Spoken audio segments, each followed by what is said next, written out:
Bonsoir,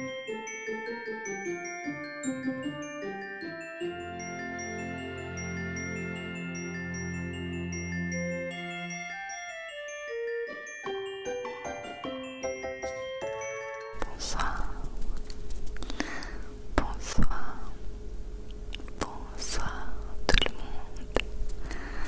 J'espère que vous allez bien. Ce soir, je vous retrouve pour une nouvelle vidéo ASMR un peu spéciale. Un abonné, Luc, m'a contacté et m'a demandé si je pouvais faire une lecture chuchotée du livre qu'il venait de sortir. Donc j'ai accepté avec plaisir. Il me l'a envoyé et je vais vous lire donc cette histoire. Je vais lire les 4 premiers chapitres en 4 vidéos.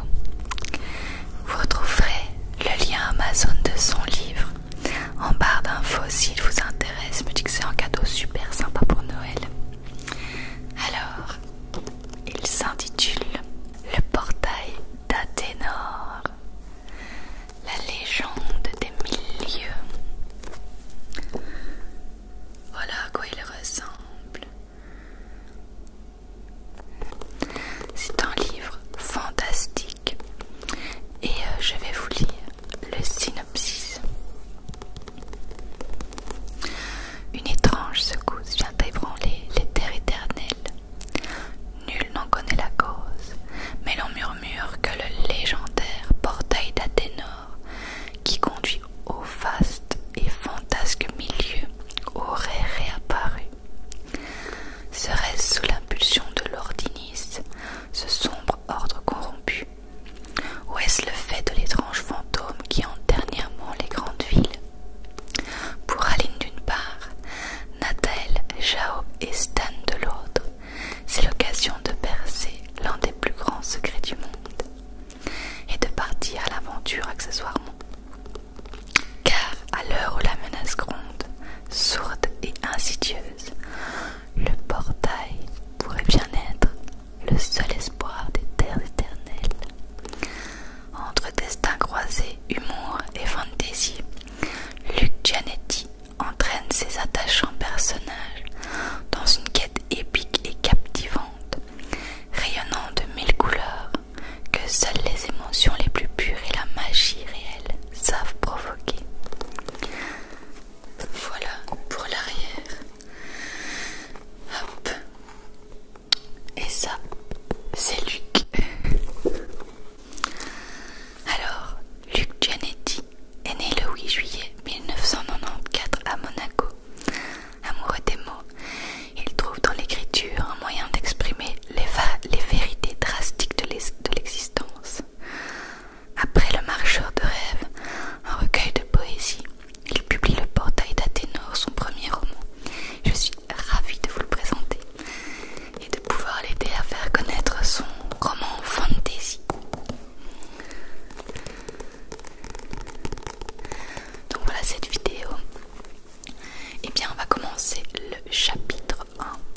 commençait d'un pas distingué, suivi d'un garçon qui le dépassait d'une tête, tandis que le troisième, que l'on voyait plus petit et plus costaud, marchait d'un pas nonchalant. Il n'y avait aucun doute pour elle, c'était bien Nathaël, Jao et Stan, trois habitués. « Bonsoir les garçons » s'écria-t-elle, alors qu'ils arrivaient devant la porte. « Bonsoir Madame Clément » s'exclama Nathaël, réjoui de la revoir. « Comment allez-vous ce soir » ajouta Jao. « Très bien, merci » répondit-elle avec un grand sourire. « Comment vas-tu, Stan ?» Celui-ci, qui se cachait derrière Nathaël, fut pris d'une profonde gêne. Contrairement à son apparence trapue, il était terriblement timide. « Moi » balbutia-t-il, pris de court. « Ça va bien, madame, merci beaucoup » acheva-t-il d'un rire forcé. Il s'empressa d'entrer avant qu'elle ne puisse remarquer que son visage virait rose pâle. « Il a le béguin pour elle, Nat, c'est certain maintenant » lança Jao d'un sourire farceur en entrant à son tour. Le visage de Stan passa du rose pâle au rouge vif.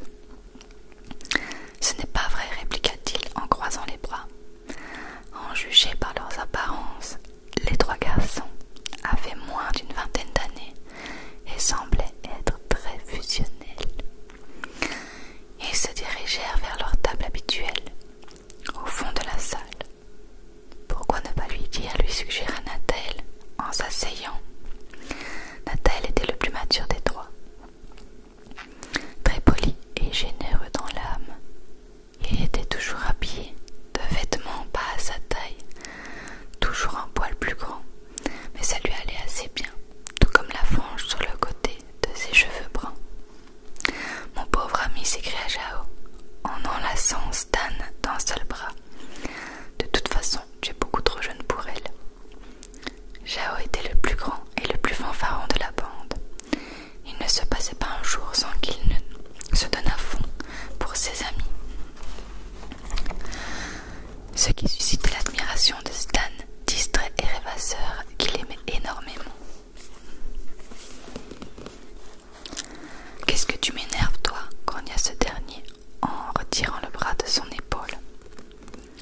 Il serait malhonnête de nier que l'arrivée des trois camarades avait redonné vie en un instant à la taverne de la Plume Rouge. Ils étaient très appréciés des propriétaires et il est vrai qu'on ne se lassait jamais d'eux. Ce n'était pas le cas de tous. L'exemple le plus frappant était celui de Monsieur Vermeil, qui, depuis quelque temps, venait tous les soirs. Il avait pour particularité de ressasser de vieux contes dès qu'on commençait à lui parler. À première vue, cet homme n'inspirait guère la sympathie, toujours habillé d'un tas d'habits noirs délavés, d'une longue cape de même couleur, à la base enroulée autour de lui, ne laissant voir de sa personne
75e anniversaire de la mort d'Edwina Collinard, une des chanteuses les plus célèbres des Terres éternelles, née à Sylvestria. Les Terres éternelles étaient l'appellation du monde. Ils y étendaient deux grands royaumes très distincts, l'un au nord et l'autre à l'est. Sylvestria se trouvait à l'ouest, dans une magnifique et verdoyante contrée, appelée la vallée de la Roche, nom en partie dû à son paysage très rocailleux. À cette occasion, le maire de la ville organisait un bal ouvert à tous dans le quartier ouest de la ville. Les Clément ne manquaient jamais l'occasion d'y installer un petit stand qui faisait l'unanimité auprès des jeunes danseurs. Évidemment, s'écrièrent-ils tous ensemble. Ah, je le savais. Qu'est-ce que je vous sers, comme d'habitude? Les trois copains se concertèrent quelques secondes. Oui, répondit Nathael. La taverne de la Plume Rouge était spécialisée en boissons frappées à base de lait.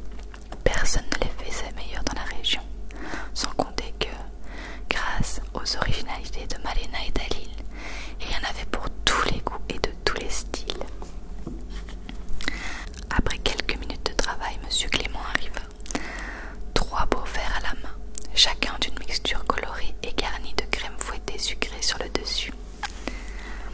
Et voilà, un fameux myrtille, un royal chocolat et enfin un fameux framboise, les servit-il en s'asseyant à leur table. Alors quoi de neuf à Sylvestria? Personne n'aurait pu douter qu'ils étaient amis depuis pas mal de temps. Pas grand-chose, répondit Jao, en prenant une gorgée de royal chocolat. Tout le monde parle du bal en ce moment. D'ailleurs, vous êtes allés prendre vos tenues pour demain? Oui, répondit Stan, alors qu'il n'avait pas commencé son fameux framboise. Et je dois bien avouer qu'elles nous vont particulièrement bien. Dommage qu'il n'y ait que Nathael qui pourra en profiter. Nous ne vont pas trouver à Valière Pénat, prononçait Jao qui gobait littéralement sa boisson. Mais nous y allons quand même. Comment un as de la séduction comme moi a-t-il pu échouer? Ça va être un super moment, s'exclama Nathael. Ils furent soudain captivés par un son d'une beauté paisible et délicate qui retint particulièrement l'attention de M. Clément. C'était Malena. Qui avait commencé à jouer une autre mélodie. Rien qu'en écoutant l'ouverture, on pouvait sentir toute la nostalgie qui s'en dégageait, et sans doute une facette intime de sa vie. Voyant l'admiration dans les yeux des garçons, M. Clément eut envie de dévoiler une partie de sa vie. Ce chant se nomme La danseuse étoile. C'est elle qui l'a composé à l'époque où on s'est rencontrés. J'étais un garçon très tumultueux, mais d'une timidité maladive avec les filles. Je n'avais jamais eu le courage d'inviter une cavalière. Un jour, tous les copains de ma bande en avaient une, sauf moi. Malena habitait quelques rues à côté de la Grande Place. Elle était la cadette de ses 2 sœurs, et j'avais le béguin pour elle depuis plusieurs années. J'ai attendu toute la journée qu'elle sorte de chez elle, assise sur un petit rebord de son jardin. Je me souviens l'entendre jouer de la harpe, et lorsqu'elle est descendue, j'ai pris mon courage à 2 mains et je suis allée lui faire ma demande. Nathael, Jao et Stan étaient immergés dans le récit et regardaient M. Clément avec une certaine tendresse. Ils furent enchantés de constater que sous ce robuste corps se cachait un cœur tendre. Après le bal, continua-t-il avec un petit sourire, on est allé dans un endroit merveilleux qui n'existe plus, la plaine aux reflets. Ah, si mes amis m'avaient vu ce soir-là, ils ne m'auraient pas reconnu. Enfin bref, c'est cette nuit-là qu'elle a composé La danseuse étoile.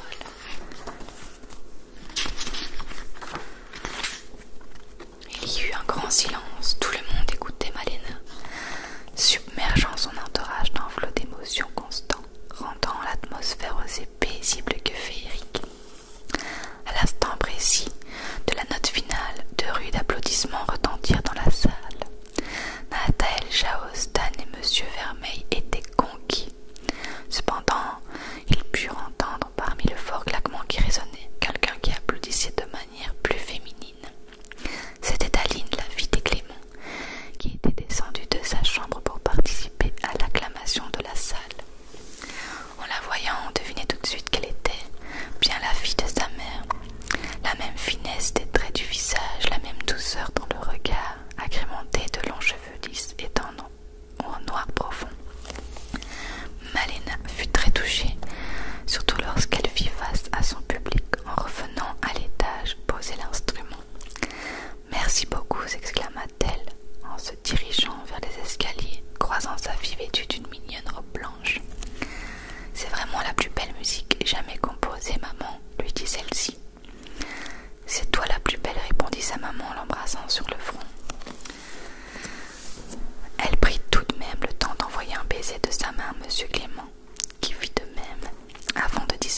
c'est complètement ridicule de faire une chose pareille, s'empressa-t-il de rectifier en s'essuyant le nez, dont la boisson était sortie.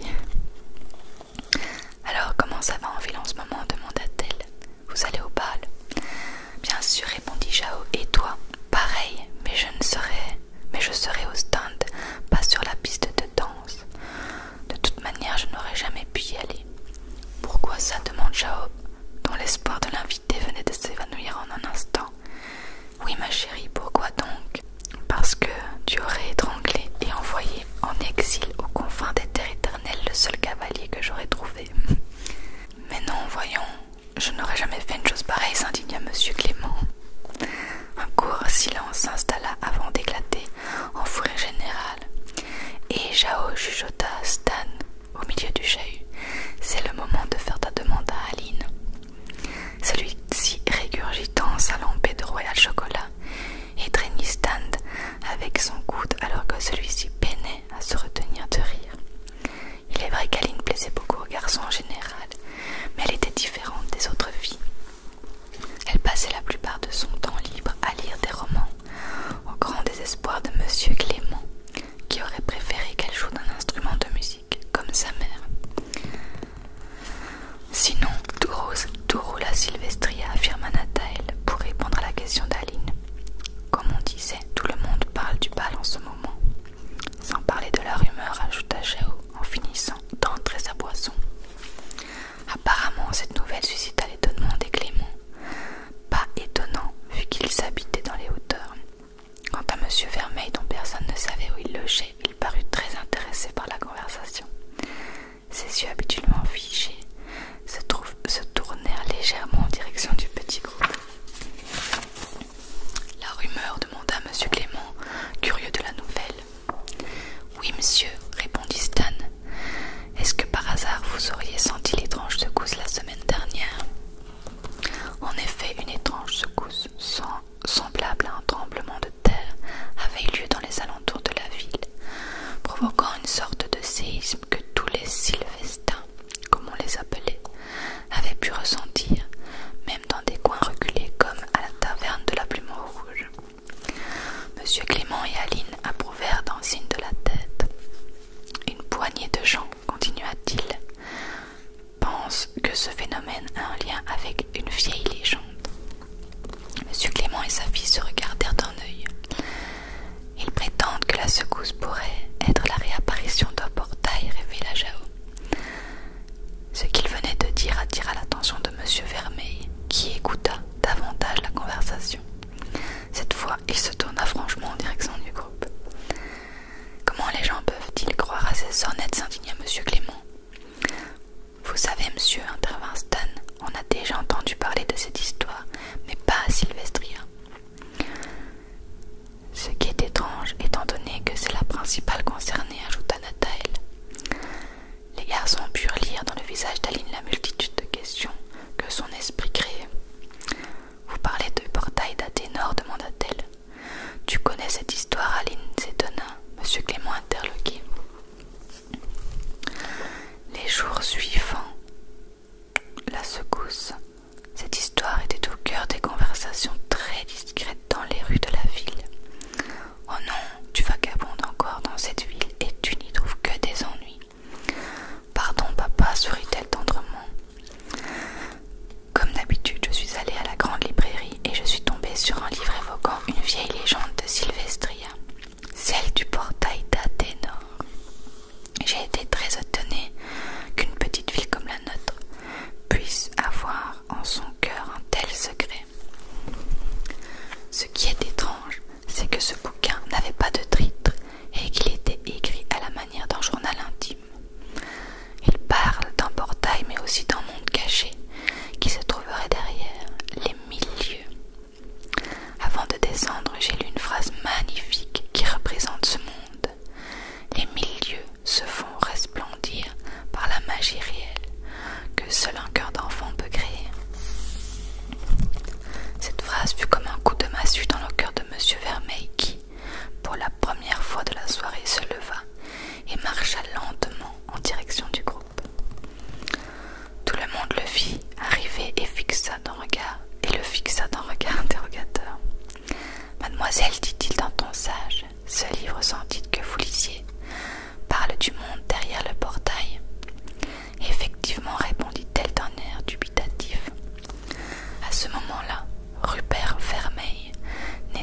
celui que l'on voyait froid et distant, il était beaucoup plus avenant.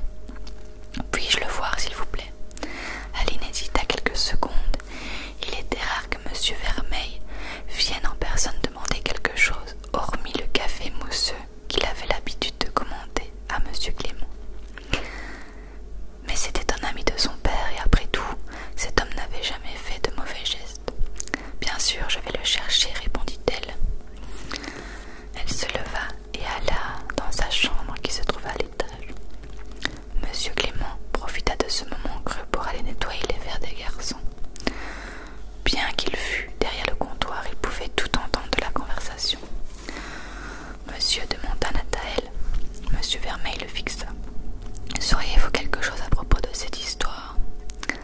Je n'en suis pas sûr, mon garçon, répondit-il. Au fait, n'hésitez pas à m'appeler Rupert. Moi, c'est Nathanaël, et voici Jao et Stan. L'homme conclut les présentations d'un signe de la tête. Puis des bruits de pas venant de l'escalier retentirent et Aline réapparut, avec le petit bouquin à la main. Le voici, dit-elle en s'asseyant, le tendant à Rupert. Il le prit et parcourut lentement les pages, jusqu'au moment où il s'arrêta momentanément sur un dessin qui représentait une sorte de cour vivement fleurie, dont les fleurs de forme et couleurs aléatoires étaient mélangées de toutes parts. Ça alors, qu'y a-t-il? Demanda Aline très intéressée. Cet endroit que vous voyez là, dit-il en posant le livre sur la table, il se nomme le jardin de la rose blanche. D'après ce que je sais, le monde qui se trouve derrière le portail est gorgé d'endroits insolites comme celui-ci, où les fleurs semblent pousser aléatoirement. Il serait similaire à un monde imaginaire qu'un enfant aurait créé. Étonnant, puisque la fonction du portail est de combattre. De combattre, monsieur? Demanda instantanément Stan. Je veux dire Rupert. Combattre qui? Ajouta Jao. Toutes les forces du mal, répondit-il, le regard toujours plongé dans un vide profond. Aline et les garçons commencèrent à prendre au sérieux le récit de Rupert. Est-ce que... Ça suffit, Aline, interrompit